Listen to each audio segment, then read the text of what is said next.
Good morning, ladies and gents. This is the latest introduction for the Turn It Round the Corner podcast. This is the intro for episode 16. Episode 16 will be a two-parter with a gentleman called Ross Embleton. And I think I'm going to call this episode Mr. Football. So as I go on to say in the first episode, Ross is probably one of my favourite people in football.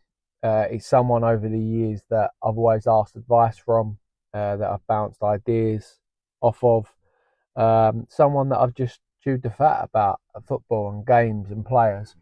And then Bert, he's been a massive help to me, for Bert asking for advice, trying to navigate, some of his football journey, and obviously being part of the academy at Leyton Orient. But I've always thought but listening to both episodes back, it really sort of dawned on me more and hammered home the point that every time I talk to Ross, I feel like I come away with like knowledge and bits of information. I really feel like every time I speak to him, I've learned something, whether that be, something about a player, or, how to play, or, tactics, data, whatever it may be. But he always gives me something to go away and even think about, situations differently to the opinion that I've already got. He's a very, very knowledgeable person. He's a very, very passionate person about the game and the role that he takes up in the game. As he said himself, every role that he's had, he's thoroughly thrown himself into that role and give it his best. But currently he's head of talent ID. Yeah, head of talent ID and recruitment at the West Ham Academy. I think he's very much enjoying that role.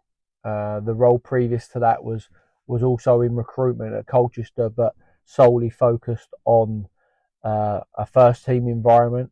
And obviously being in an academy, I think there's obviously a different viewpoint, different pressure points, and it's something that he's really enjoying.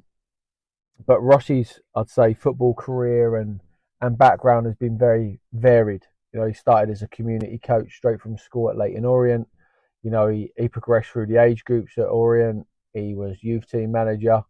And in part two, we'll talk to him about, he's part of, the first team setup and being part of Justin Edinburgh's backroom team, setting up Orient from ground zero, really, when, the takeover had taken place. The club was in a big mess, and building that back up to get a team on the field for the first game of the season.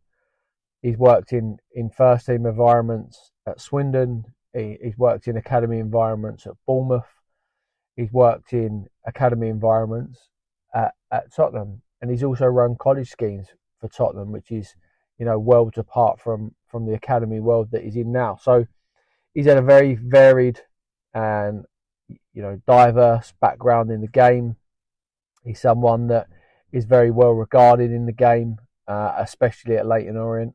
And as I say, I think it's only now that he's come out of Leyton Orient, fans really, if they didn't already, really appreciate the work that he did to get that football club back up and running, and, pushing towards, the success that, the current sort of management team have seen. So it's a great conversation. We touch on a lot of subjects. We touch on, West Ham as a football club, a lot of his sort of ideology about, recruitment and progression, and just how, academies and recruitment and football clubs should be run.